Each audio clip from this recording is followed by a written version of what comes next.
Hi guys, welcome back to my channel. आज मैं आपके साथ एक नया एफएफ शेयर करने वाली हूँ। गाइस, ये एफएफ शांगवान है। इसका मतलब इसमें हमारा वी वुशान टॉप होगा एंड लैन वांजी हमारा बॉटम होगा।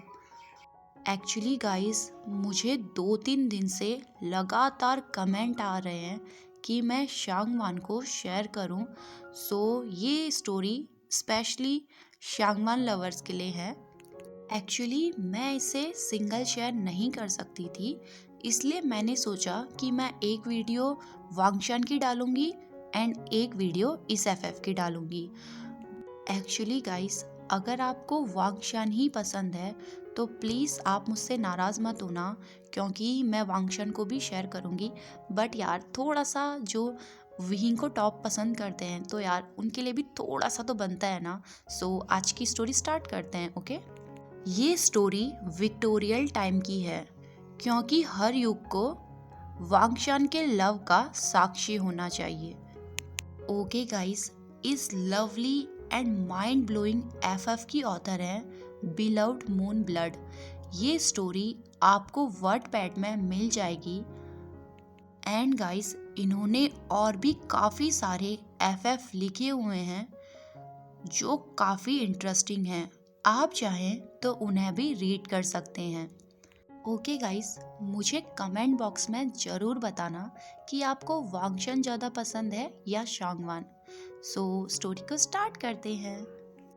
वांगजी लैन फैमिली का सबसे यंगेस्ट सन है।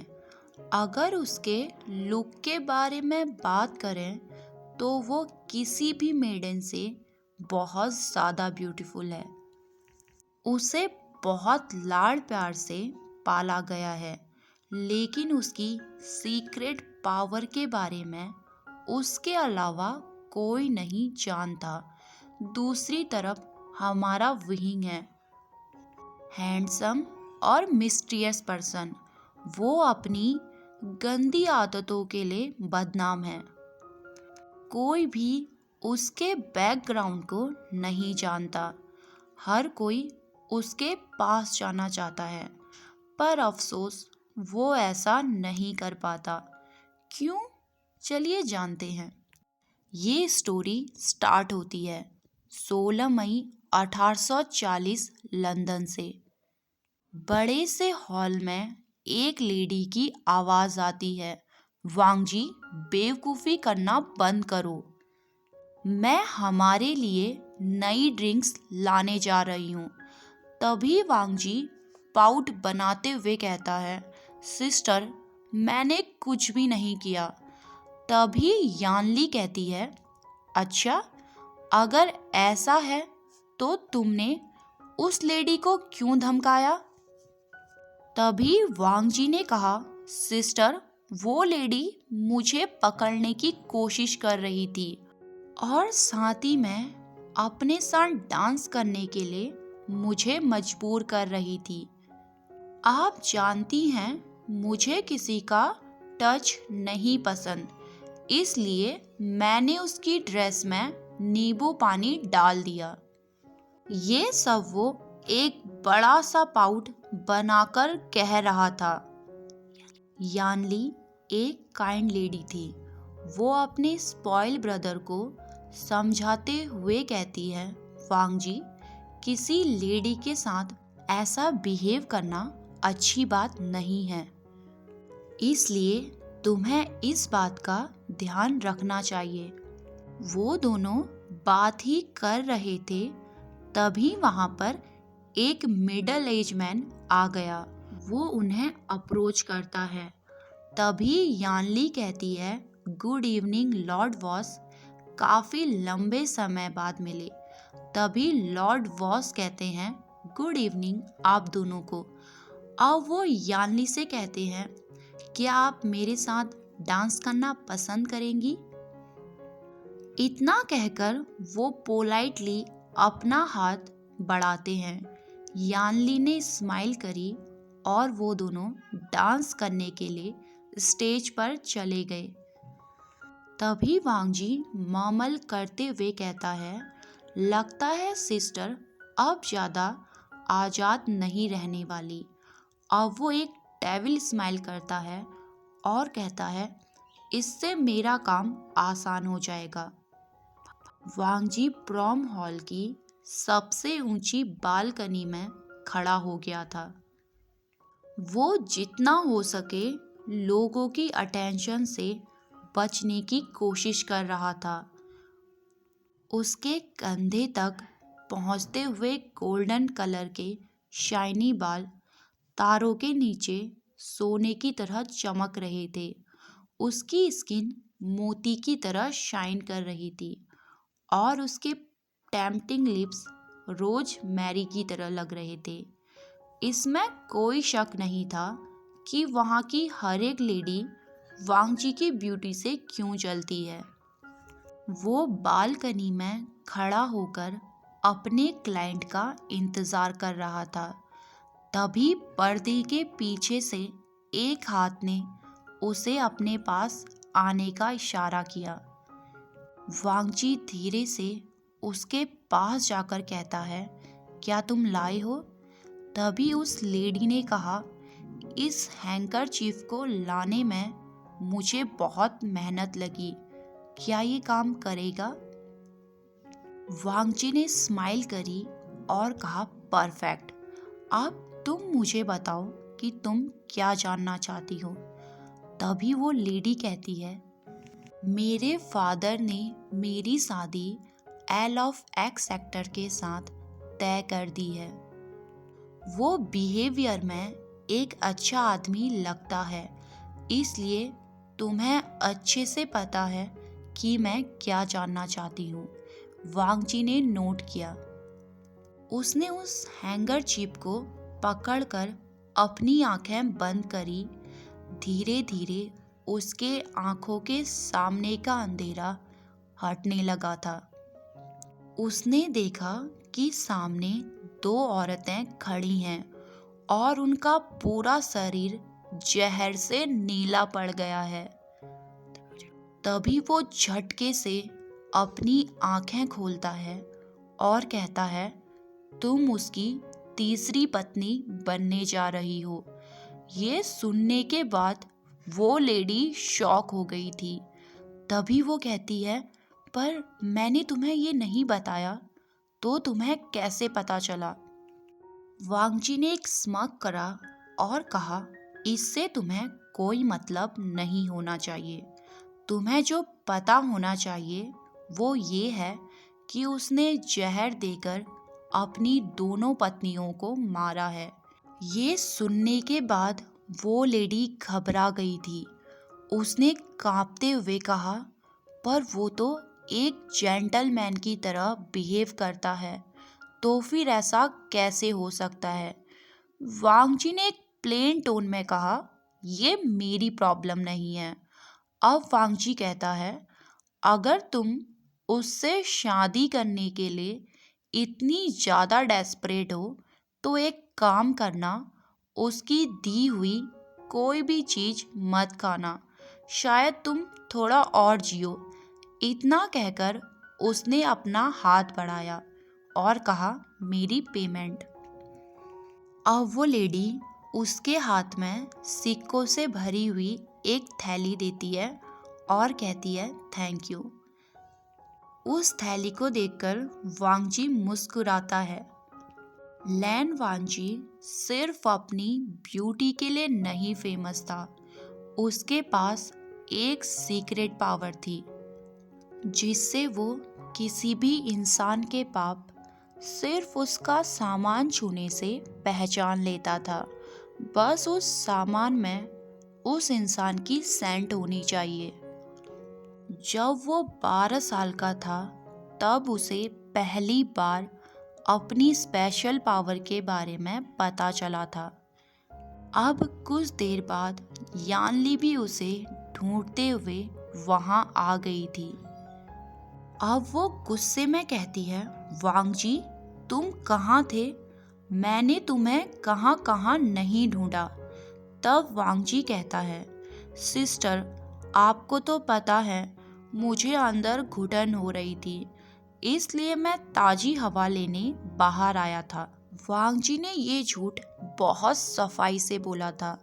तभी यानली उसे टीज करते हुए कहती है, ओके डियर, अब अंदर चलते हैं। काफी सारी ब्यूटीफुल लेडी तुम्हारे बारे में पूछ रही है। ये सुनकर वांग जी ने सिर्फ अपनी आईज को रोल किया था। अब वो कहता है, मुझे उनके पास रहना बिल्कुल भी पसंद नहीं है। उनकी बॉडी से आने वाली तेज परफ्यूम की खुशबू से मुझे वॉमिटिंग होती है। अब यानली कहती है, तुम्हें उनके पास जाने की कोई ज़रूरत नहीं है, लेकिन कम से कम तुम उन्हें हेलो तो कह सकते हो। तभी वांग जी एक ब्राइट स्माइल करता है और कहता है, ओके, पर उनको दूर रखने में आपको मेरी मदद करनी होगी। इतना कहकर वो दोनों अंदर चले गए। वहीं दूसरी तरफ कहीं लंदन की सड़कों पर एक कैरेज नॉर्मल स्पीड से सिटी हॉल की तरफ जा रहा था। उसके अंदर एक हैंडसम पर्सन आराम से बैठा हुआ था। तभी सडनली कोई चिल्लाते हुए कहता है, गाड़ी रोको। ये सुनकर कैरेज में बैठे हुए हैंडसम पर्सन ने चौकर से गाड़ी रोकने को कहा। अब वो पर्सन एलिगेंटली गाड़ी से बाहर उतरता है। उसका नाम विभूषण था, जिसकी उम्र 27 साल है।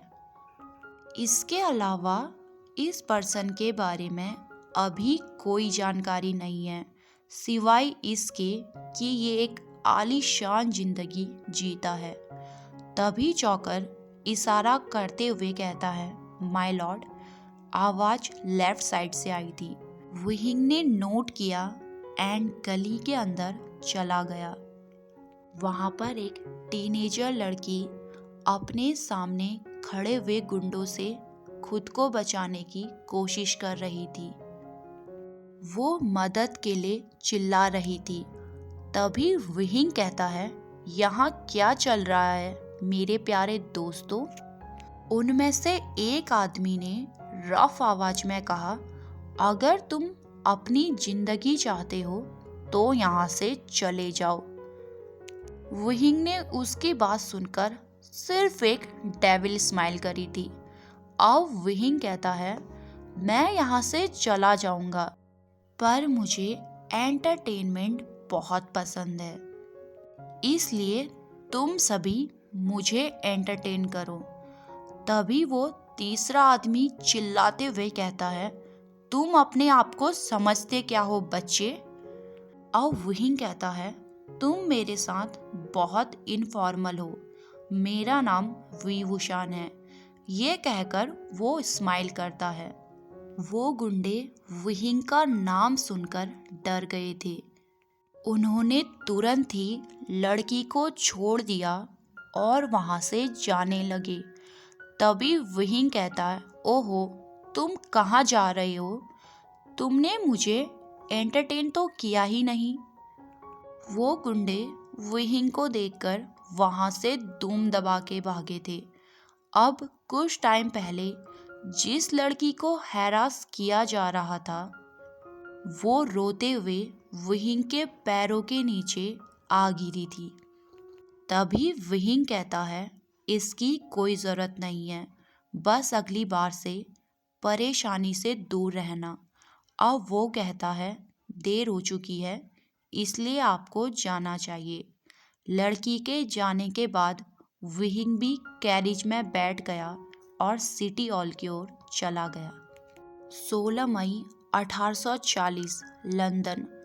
कैरिज सिटी हॉल के सामने आकर रुक गया। हमेशा की तरह विहिंग अपने एलिगेंट तरीके से गाड़ी से बाहर निकलता है। जैसे ही वो हॉल के अंदर पहुंचा, सभी की नजरें उस पर आ रुकी थी। सभी लोग आपस में विस्पर करते हुए उसकी हैंडसमनेस की तारीफ कर रहे थे। तभी पीछे से आवाज आती है। विभूषण काफी लंबे समय बाद मिले। जब उसने पलटकर देखा तो पीछे उसका बेस्ट फ्रेंड था, साइमन गोंग। वुहिंग प्लेफुली आंसर देता है, साइमन, मुझे नहीं पता था तुम्हारे भूलने की बीमारी इतनी बढ़ गई है। क्या तुम्हें याद नहीं, परसों ही तो हमने साथ बैठकर शराब पी थी। अब कुछ देर तक वो दोनों एक दूसरे को ऐसे ही घूरते रहे, फिर जोर जोर से हंसने लगे। सभी लोगों की नजरें उन दोनों को ही घूर रही थी। तभी उन्हें एक मेलोडियस आवाज सुनाई देती है। वुहिंग ने आज तक कभी भी इतनी स्वीट आवाज नहीं सुनी थी। जब उसने पलटकर उस पर्सन की तरफ देखा, एक पल के लिए वो उसकी ब्यूटी में खो गया था। उसे लगा कि शायद वो कोई ब्यूटीफुल लेडी है, पर उसके कपड़े और चलने के तरीके से वो डेफिनेटली एक आदमी था। उसे देखकर वुहिंग मर्मल करते हुए सोचने लगता है, क्या मेरा टेस्ट बदल तो नहीं गया। दूसरी तरफ वो हैंडसम बॉय था जिसने वुहिंग की ओर ध्यान भी नहीं दिया और उसके पास से गुजरकर चला गया। तभी साइमन वुहिंग को टीज करते हुए कहता है, लगता है ये कोई नया है। वुहिंग उस बॉय को घूरने में इतना बिजी था कि उसने साइमन की बक बक पर कोई ध्यान नहीं दिया। ओके गाइस, आज के लिए बस इतना ही। आई नो गाइस, पीछे बहुत सारे एफएफ हैं जो आधे छूट गए हैं। आप देख ही सकते हैं, मैंने उन सभी एफएफ को डिलीट कर दिया है, क्योंकि जब मैं उन्हें कंप्लीट करूँगी तभी मैं उन्हें शुरू से डालूँगी। ओके गाइस, आज का एफएफ जैसा भी लगा हो कमेंट बॉक्स में प्लीज़ बताइएगा, एंड प्लीज़ गाइस गुस्सा मत करना।